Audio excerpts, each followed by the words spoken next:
you. Well, good morning, everyone. We would like to welcome all in attendance to the webinar on effective strategic planning. Myself, along with others on our manufacturing and advisory team, appreciate the ability to bring insights to the marketplace. I would like to take a quick moment to thank Greg Hoffman, Bridget Hallstrom, and Lee Eilers from the team for everything that you do to help the organizations that we work with achieve their desired outcomes. Lee and I are excited to bring you today's webinar. You'll learn more about key areas of enterprise strategy as you put together a one-year plan for your organization. Without further ado, Lee, I'll pass it over to you if you'd like to highlight a brief background of yourself and what led you to have a passion around strategic planning. Sure, Mark. Well, thank you. I appreciate that. And thanks to all of you for attending this webinar. We really do appreciate your investment of time, and we will make it well worth your time. So a little bit of background. Again, I'm Lee Eilers, and I joined the business advisory group here at Bergen KDV about a year ago. I can't believe it's gone that fast. But prior to that, I've had the privilege and the joy of being involved in numerous startup entities, and thankfully having the opportunity to sell those, and at the same time working in the corporate setting. The industries I've served in have been in the high-tech world with wireless controls, a distribution platform, selling and distributing commercial furniture in Dallas, Texas. On the manufacturing side, I headed up a manufacturer here in Marion, Iowa, prior to joining Bergen KDV, and then a financial services entity down in Southwest Florida. So couple that with the corporate experience that I gained as an executive at Herman Miller. And those of you that know Herman Miller, it's Herman Miller Knoll now, Miller Knoll, the acquisition with Knoll. But Herman Miller has always been a leader around strategic planning as well as organizational health. And when you combine those two, it is a very powerful force. So some of the things, a lot of the things you're going to glean today will be from that experience, coupled with some of the entrepreneurial experiences that I've had as well. I'm looking forward to this very much.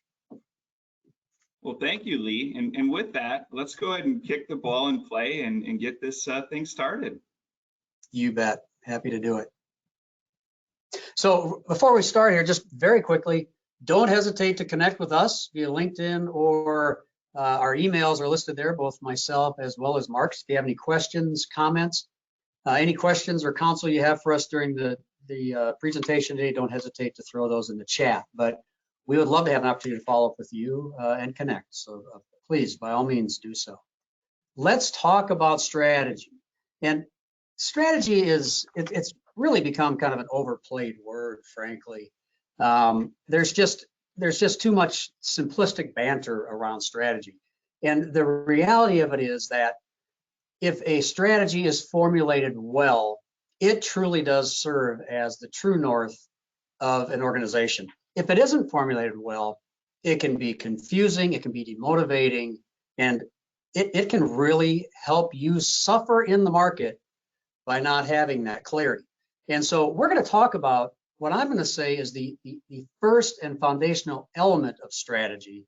And before I get to that, we're going to kind of set the table as we go. So really, what is strategy? This comes right out of the dictionary. And number 4 there is truly where we're looking at it from a business standpoint, a plan, method, or a series of maneuvers or stratagems for obtaining a specific goal or result. And I think the operative word there is obtaining, and then keep going there, a specific goal or a result. And I'm going to show you a cartoon that honestly I've been using for about 25 years, and it's one of my favorites. And what you're going to see in this cartoon is a very unique situation, and I'll unpack this as we go. So this is Tinker there on the right, but you see the general sitting on the hill, and he is having his goblet of wine and the turkey overlooking his soldiers there in the trenches. The soldiers are firing arrows up at the castle, and the castle looks like they're firing arrows back at them. And the general is contemplating what to do next. All while Tinker stands back there and is trying to get past the sergeant. And the sergeant is saying, "Not now, Tinker.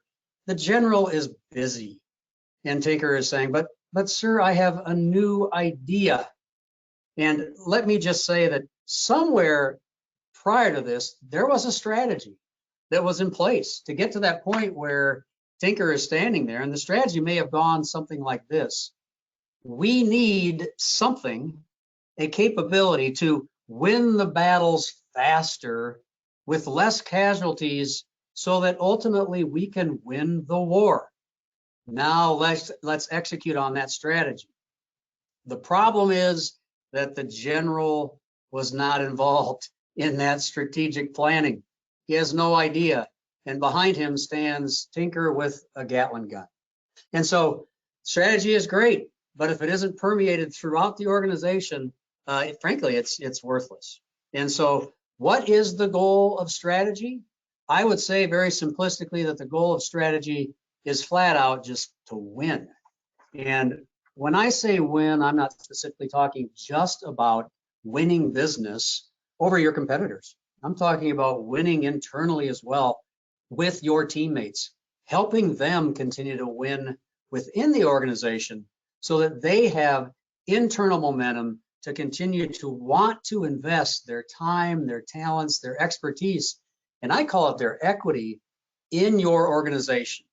So strategy is a whole lot more than just how are we going to compete.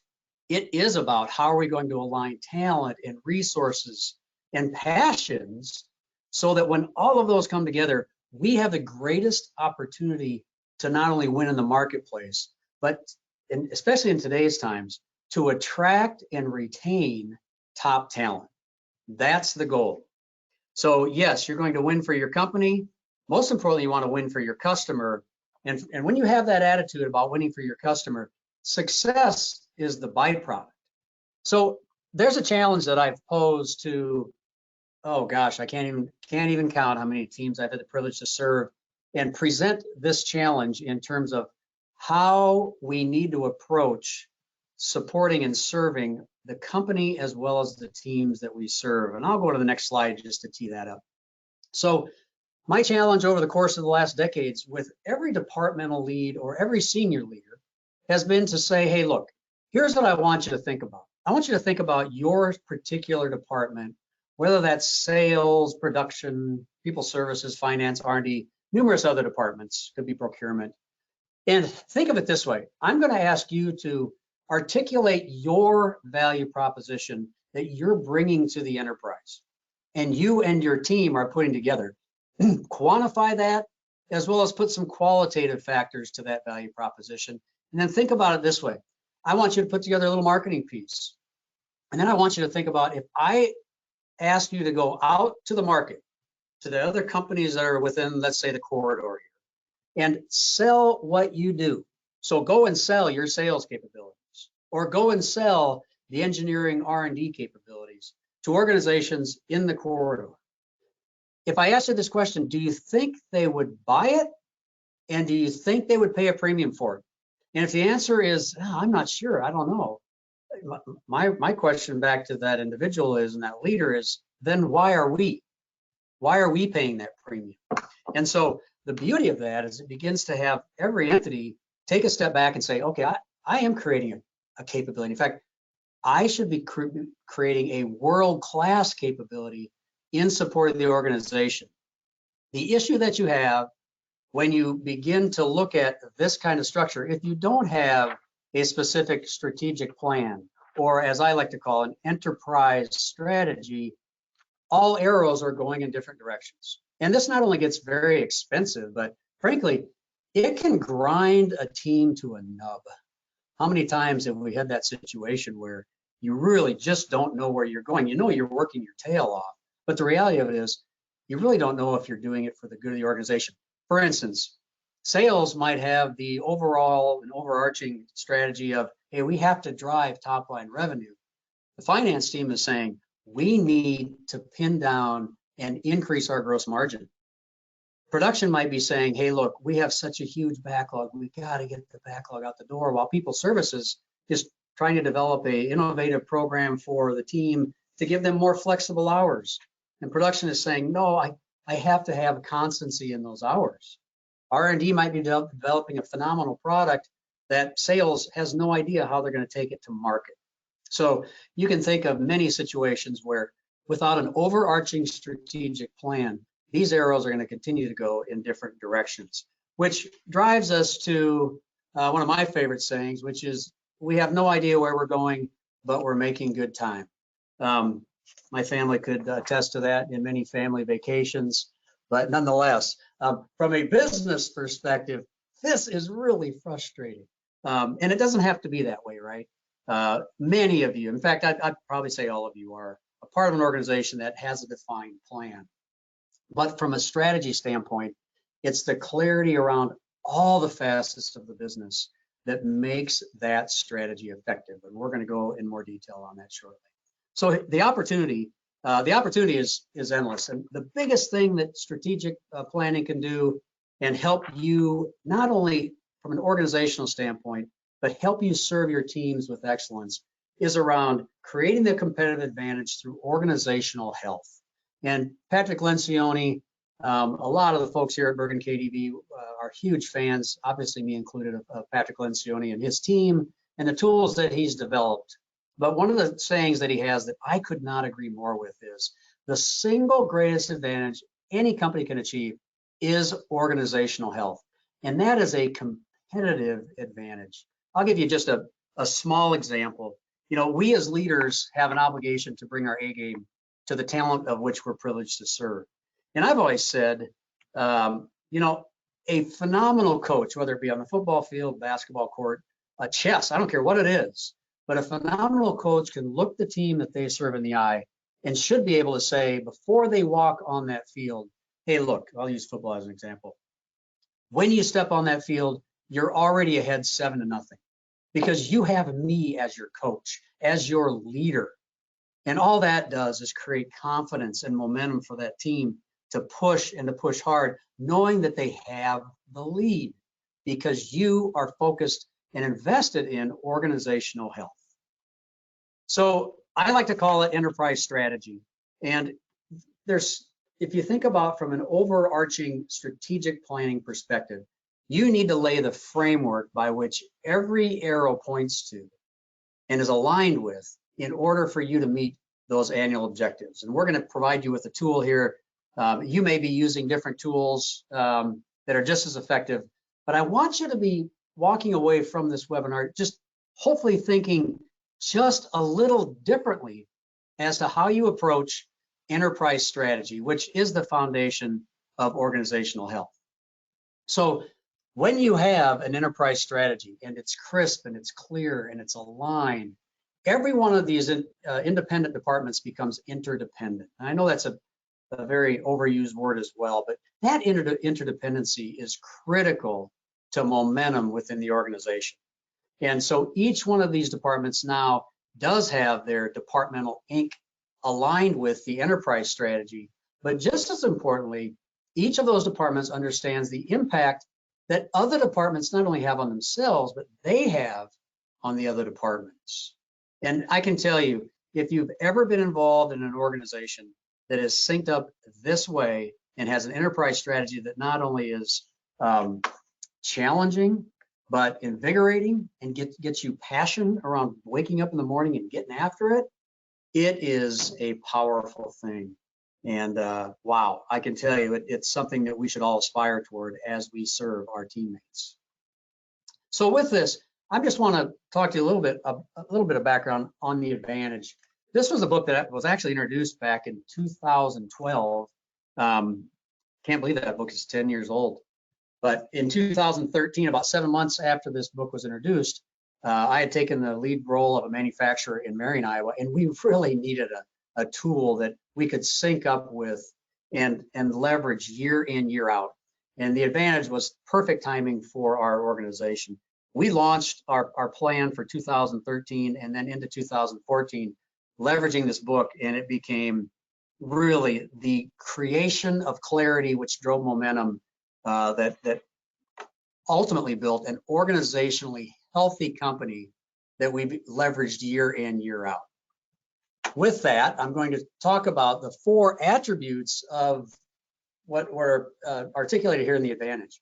The first one being, you have to build a cohesive leadership team. And for all of you that are on leadership teams and are experiencing strength and momentum within that leadership team, you are cohesive. Otherwise, you would not be experiencing that. And one of the books that Lencioni talks about is the 5 dysfunctions of a team. And when you don't have trust amongst that leadership team, and you aren't able to have healthy conflict, coupled with you have a lack of commitment, which drives avoidance of accountability, and then ultimately inattention to results, that's when that leadership team is incredibly ineffective. But when you have a trusting team that enjoys and leverages healthy conflict to get to the end game and the end a root cause of some issues, that drives, yes, I'm committed and I will be accountable, and out of that we will measure results, that cascades through the entire organization. And please, any of you that are leaders that have any thought that your behavior as a team isn't being viewed on a daily basis by the rest of the organization, you need to change your thinking. You are being watched daily as to the messages that you deliver as a team, and also that you deliver individually in the teams that you serve. Secondly, and this is where we're going to focus a lot of our time here, around creating clarity. This methodology is what's called the playbook. And I'm sure some of your organizations already use this playbook as a methodology. There are numerous others that create the same type of strategy. But this one here, I believe, touches all the bases, not only from a, kind of why do we exist, all the way through what's most important right now. And I'm going to unpack each of those elements here shortly. But this serves as your enterprise strategy. And when it's done and it's articulated well, and it's articulated on a consistent basis, it is a momentum builder. So out of that is around execution. You have to over communicate that clarity. I don't know if any of you have been involved in an organization. I have, where it was kind of a common theme, and we called it launch and abandon.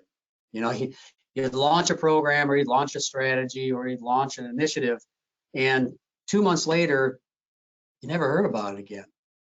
If you do that here, it will be worse to not even do it. Worse to do it that way, than to not have a strategy. And you'll learn more about that here shortly. And the last one is, with an effective playbook or enterprise strategy, everything else aligns to that playbook, and everything that you do reinforces the clarity of that strategy. And I'll show you how that all syncs up here, and it is a very powerful element. I do want to show you an example of a playbook before I start to unpack this. I'm a visual person, so I could have talked about each one of these elements, but unless I see, okay, wait a minute, what's the end game? Well, here it is. This is a fictitious company called Fabcraft Enterprises, kind of a nice name, but nonetheless, it's an example of their playbook. And you can see the various elements that I'm going to talk about here very shortly, but it's a one-pager, and it is clear, it is concise, and there isn't anyone in the organization that can't be held accountable to know specifically this playbook. And when you get to that level of simplicity and yet complexity on one page, that is where you create not only the momentum, but the passion around executing on that playbook throughout the entire organization.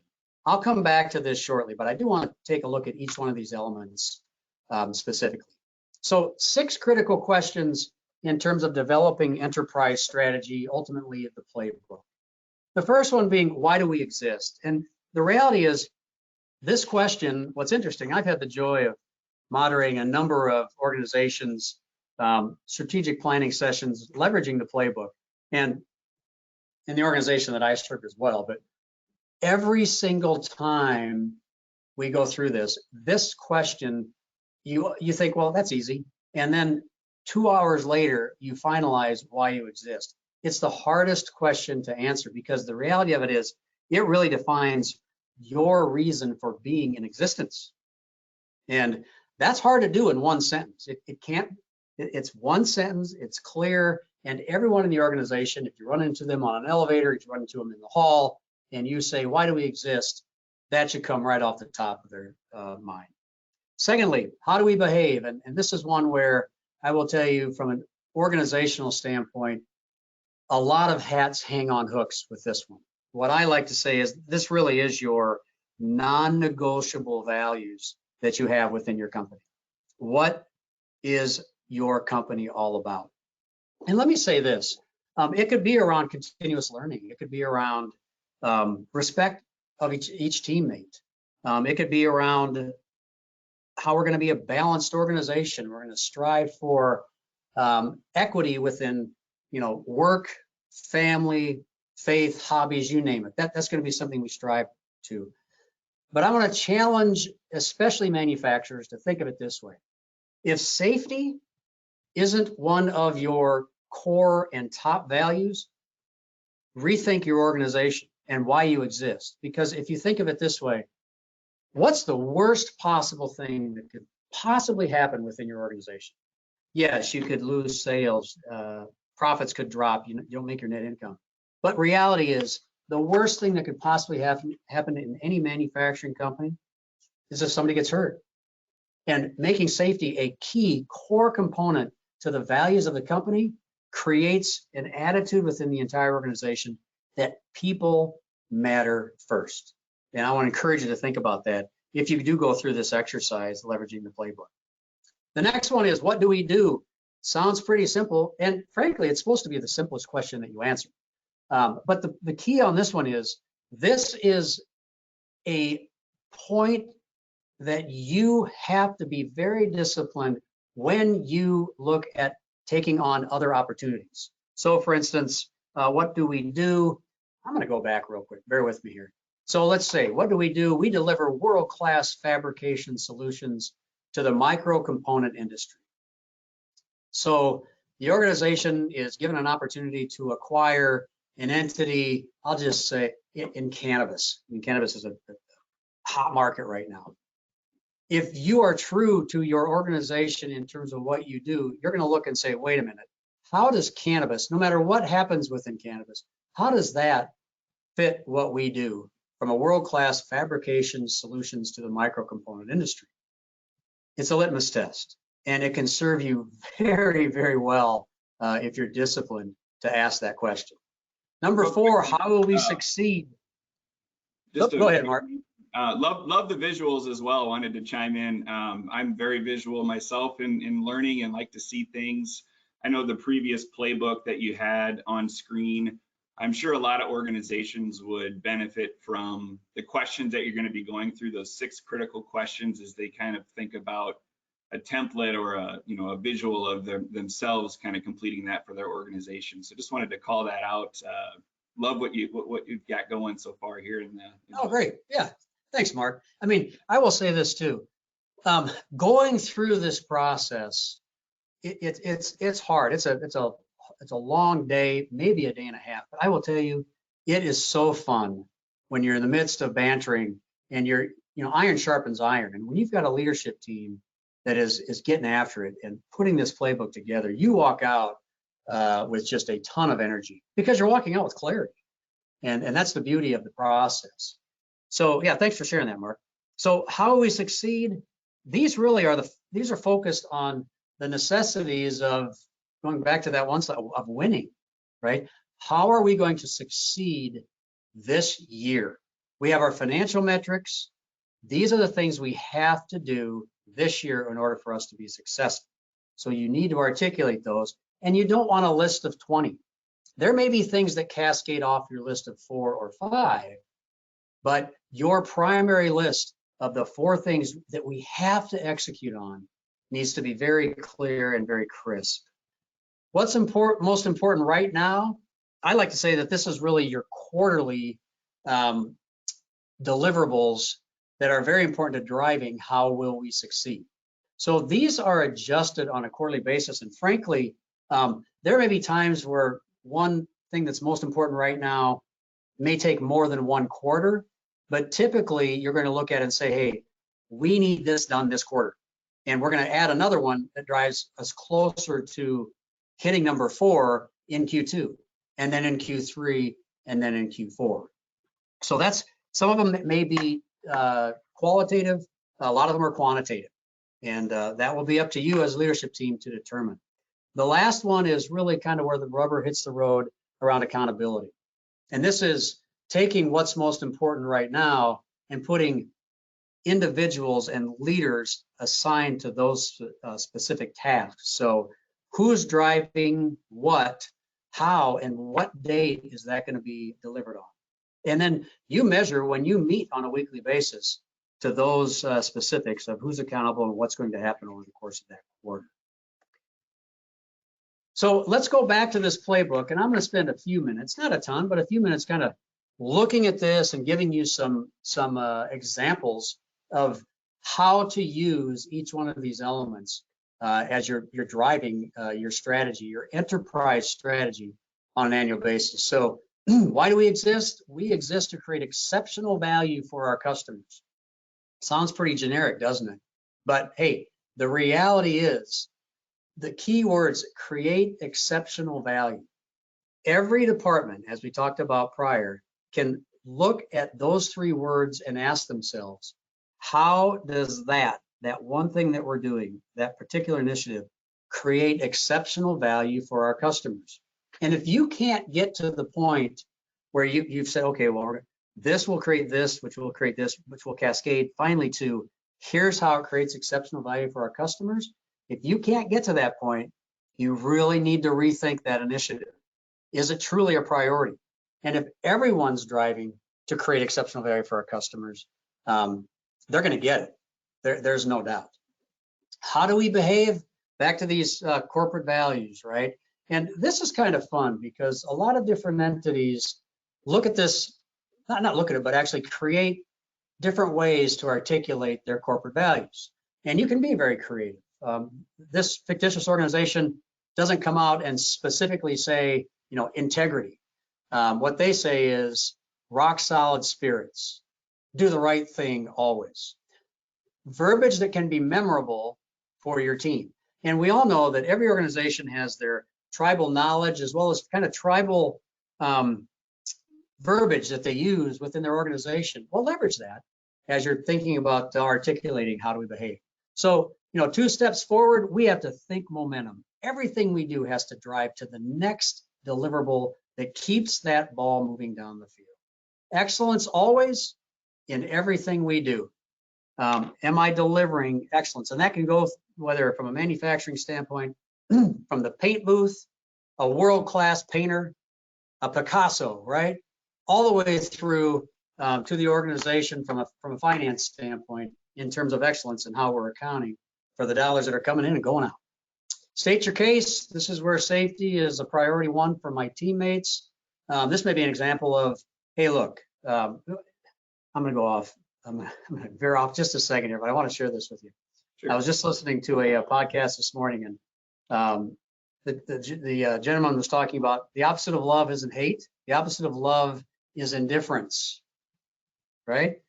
And so in the world of safety, not telling that teammate, hey, look, that's not strapped on correctly, take the time to do that right, is like worse than hate. Don't stay indifferent. We want our teammates to go home and be able to spend quality time with their families. It gets to that level of granularity when you articulate this with your teammates. Strive for the perfect center. We want an organization. We want to focus on balance. We want everybody to understand that, yes, work is exceptionally important. But reality is, I think for the majority of us, if we really think about it, work is here and family, faith is up here. It doesn't mean that work's not important, but reality is up here is by far the most important element of my life. But we're striving to continue to enhance that with each other on our journey. We're doing 33% of our lives together, for crying out loud. And then the last one is expect fun, enjoy the journey, right? And this is where, the people services team or the HR team, however you want to articulate that, this is where they can live and breathe this value of, hey, we're gonna make this a fun journey, and be very intentional about that. So those are examples of values. What do? We deliver world-class fabrication solutions. Quick comment, Lee, on how do we behave and the company's core values. I've been on some tours and I've seen in multiple areas of a facility those displayed either on a screen or on a paper, that you can see them in multiple areas in a company, and it's awesome to see the pride in the core values and how do we behave, and it's found throughout the organization. So I just wanted to comment on that quickly. Yeah, great point. Absolutely. And some people would push back and say, I don't know how core values are part of a strategy. I'm going to get to that, but they are.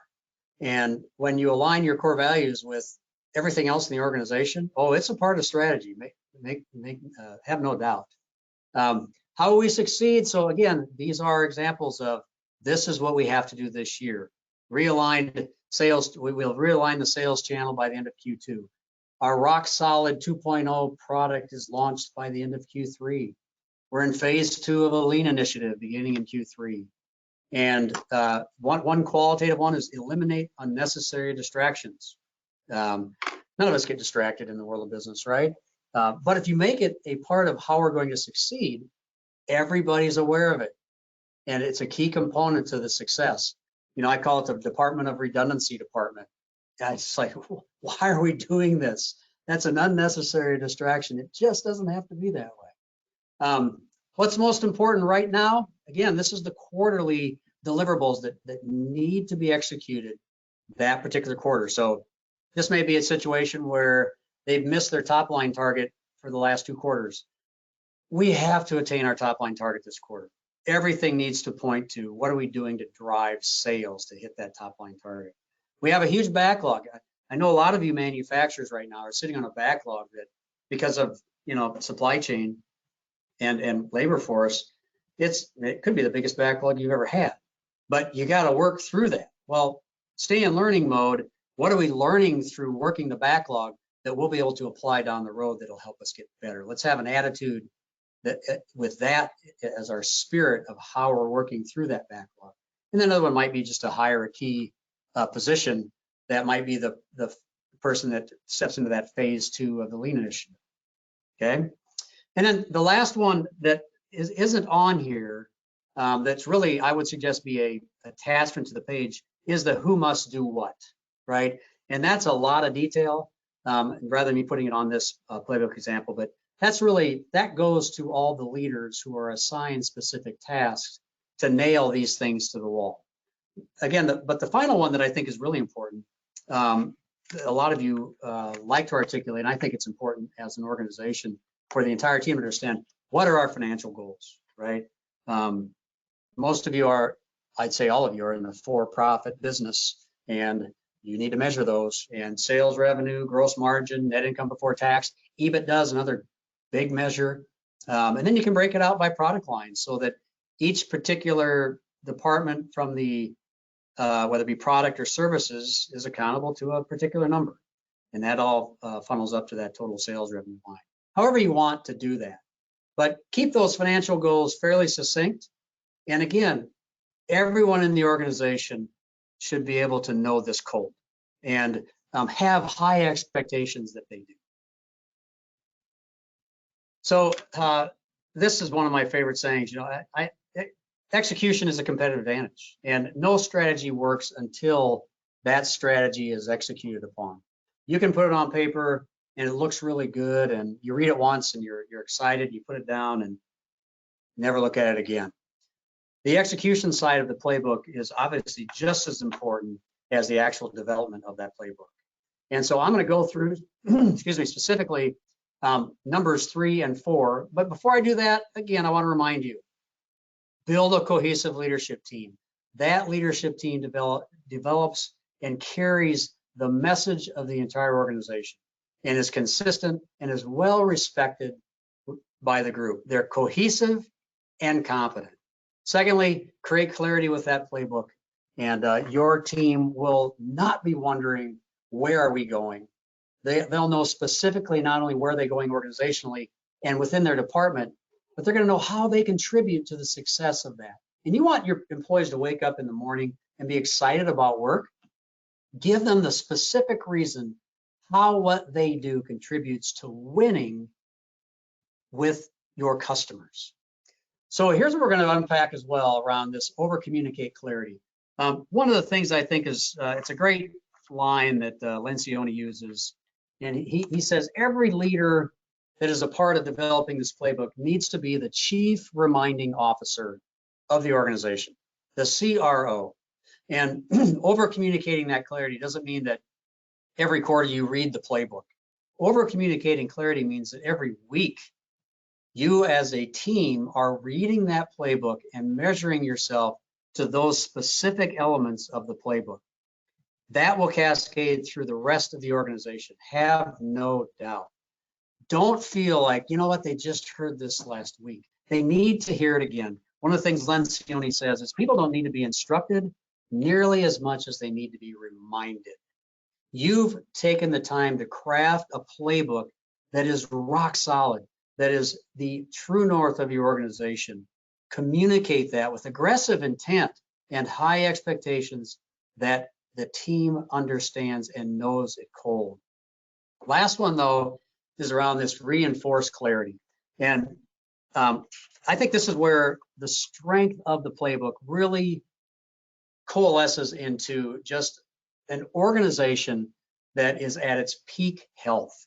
And I'm going to use this as an example of this graphic. So if you think about the playbook and you think about the values, what's most important right now, how we succeed, your financial marks, and if everything within this U here is aligned to that, watch what happens. So engagement becomes much deeper and broader organizationally. Alignment, and I don't mean just alignment of resources, I mean alignment of talent. If you know specifically what department needs, what a department needs to do to contribute to the execution of that playbook, you're going to look at each talented individual and you're going to align their skills and their passions to be able to effectively deliver on that strategy. Out of that comes role clarity. We all know, I'm sure we've all been in situations where you're really not sure how your role is benefiting the organization. Really, what am I accountable to do? The playbook allows you to point to and say, your role is right here, and your role contributes in these 4 or 5 elements in a huge way. Learning becomes much more fun, frankly. And if you treat that playbook not only as the tool for strategy, but also as a tool for learning, you're going to take your teams to new levels of excellence, and you're going to strengthen those relationships, driving peak performance of each individual. And everybody's coming into work jazzed and ready to go. Mentoring, leverage the playbook to say, okay, we have these high potential leaders and high potential talent within the organization. Let's use the playbook to identify senior leaders to mentor and pour themselves into top talent. You want to make yourself an attractive company? Do that. Measuring results. Top talent wants to be measured. Top talent wants to be held accountable.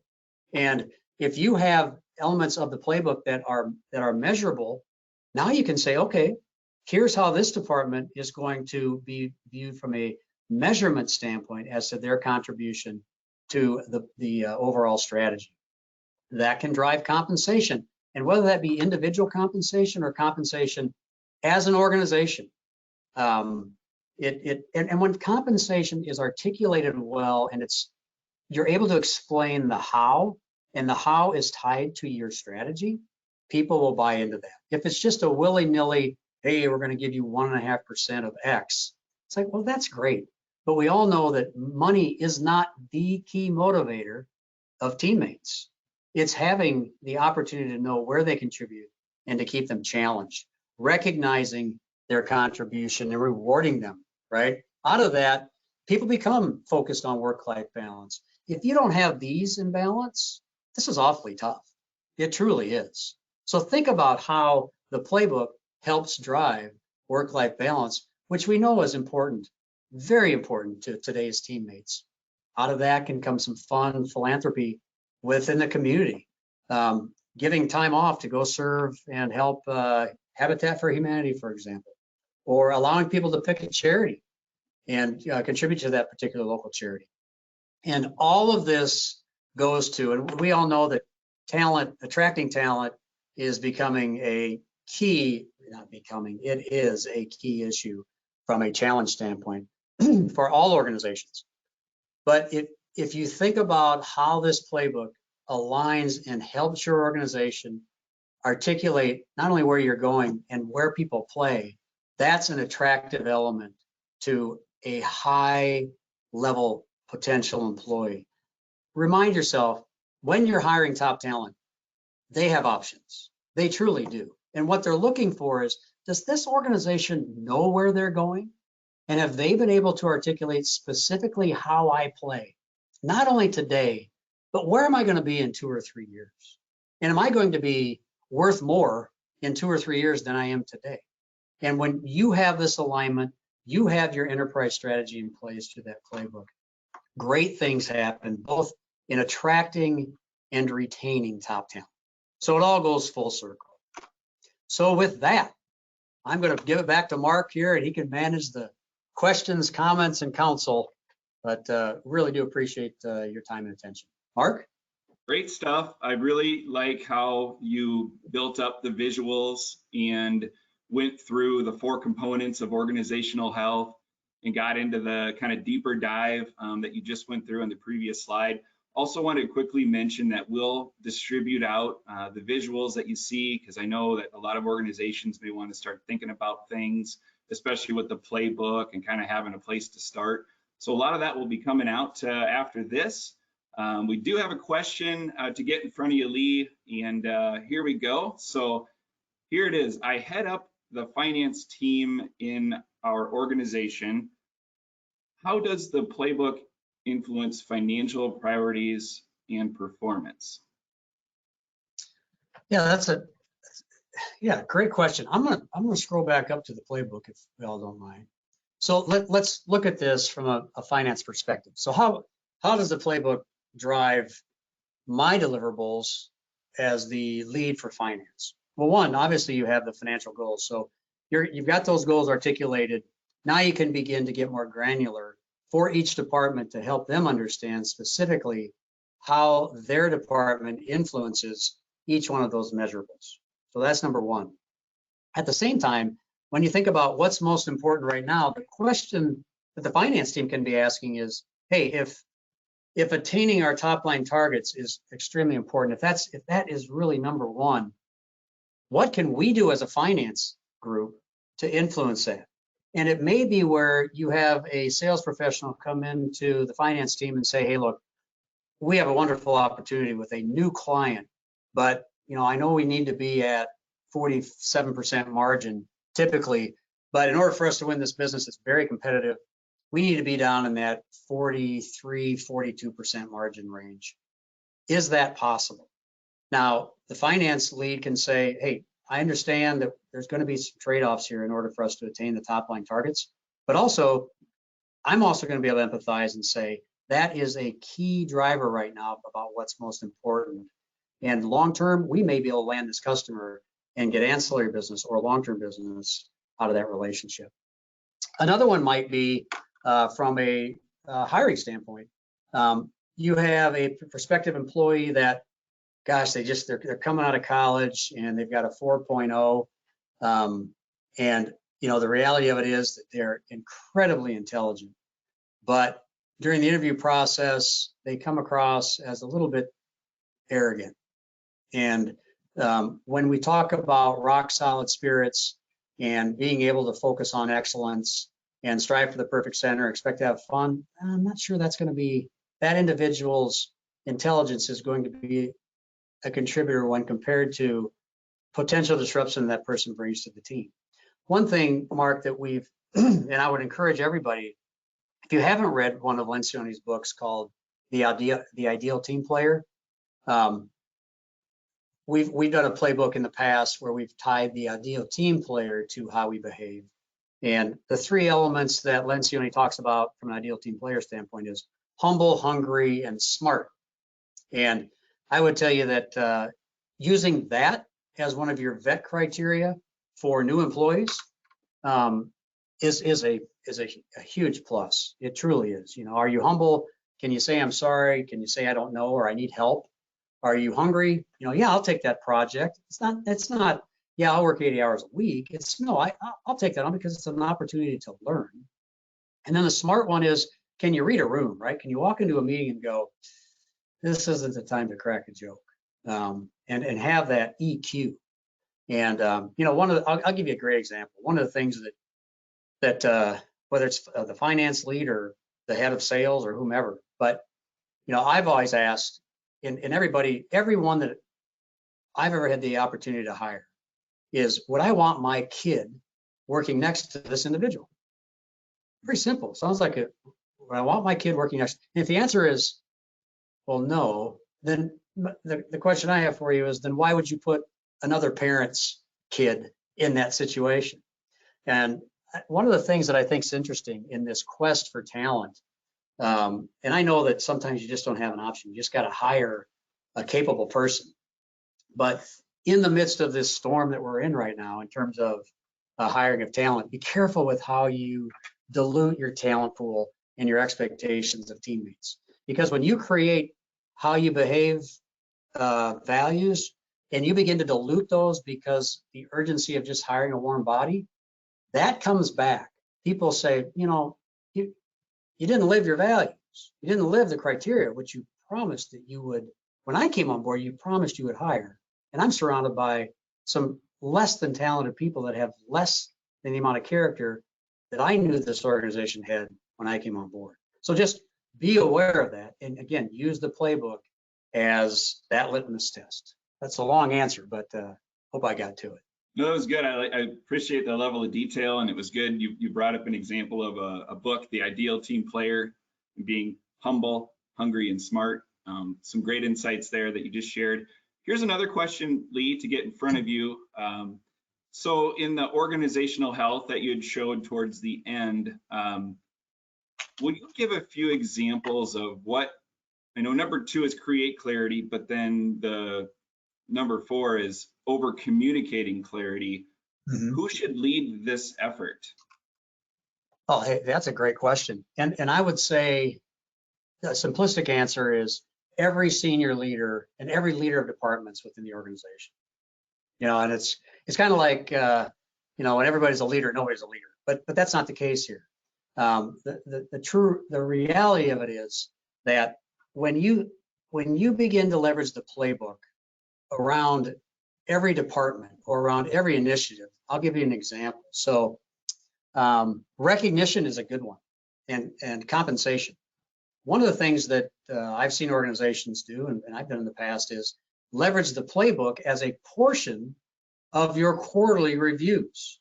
So it may be, I'm going to go back to this again. I apologize for going back and forth, but you may have a review form, and I would encourage you as an organization to use the playbook as fodder for specific questions around quarterly review of performance. So for example, one question could be, give me an example of how you applied excellence always in everything we do the last quarter. And have that employee articulate specifically, how did they do that? And what did it mean to them? And did they get some energy out of it? Another question could be from a work-life balance standpoint. How do you feel the organization performed last quarter in supporting you as you strive for the perfect center? And give them an opportunity to say, hey, you know what? I'd say very good, but the reality of it is, I needed to take a day off and there was just no way I could do that. And I just didn't feel like we were living that particular value. Okay. Mm-hmm.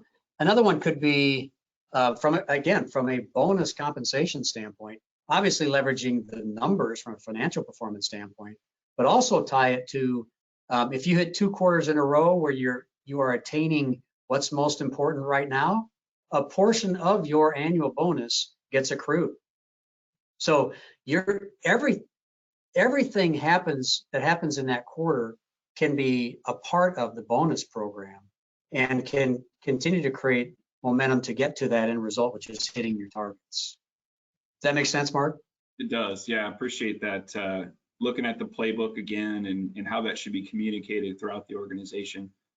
Got another one here for you, Lee. So with the playbook that you've got, on screen only for a year, in the sense of, it says 2022 playbook. So aren't most organizations' strategies focused on longer time, like 3 to 5 years versus 1? You Or bet. Good unpack point. that a little bit if you could. Yeah. No, that's great. One of the things that I like to say is, organizations, and again, I'm preaching to the choir here, but organizations like to talk 3, 5-year strategies, BHAGs and all that. And then when you really try to pin them down and say, give me specifically 1 year that you actually delivered on your strategic plan, 1 year that you executed with absolute precision and aggressive intent to nail everything that you had on that particular strategic plan. And I do think that's one of the powerful things about the playbook that allows organizations to build that muscle around execution, so that over the course of 2 or 3 years, every year you have consistently delivered on that year's strategic plan. And it becomes just embedded in the DNA of the company that this isn't an option. This strategic plan this year is what we are going to deliver on. I would encourage organizations to start here. Focus on this 2023, right? As you're turning the corner into January 1, if you're on a calendar year, put this on paper and commit to executing it. And then in 2024, do the same thing. But maybe in 2024, you look another year out. So you're not only articulating the playbook for 2024, but you're also kind of casting a vision of, hey, and look, this is where this is going to drive in 2025. And then as you go the next year, maybe look 3 years out and articulate specifically, how does this influence our 3-year vision? But I'm a firm believer in, especially in today's world, you start looking out farther than 3 years, and it's la la land. I mean, the world's changing too quickly. Business is changing too quickly to look more than 3 years out, and to build a credible story that you want to craft for your organization that people are going to look at and go, that's enticing, that's exciting. And I think everybody just gets more excited and more adrenaline around looking at a shorter term, knowing that they can influence within that window.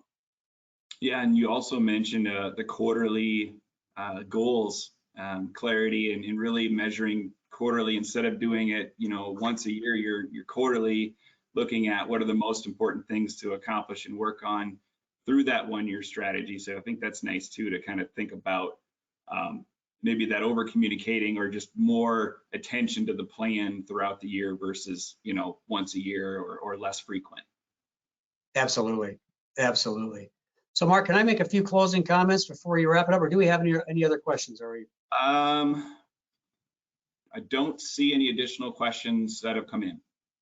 Okay, super.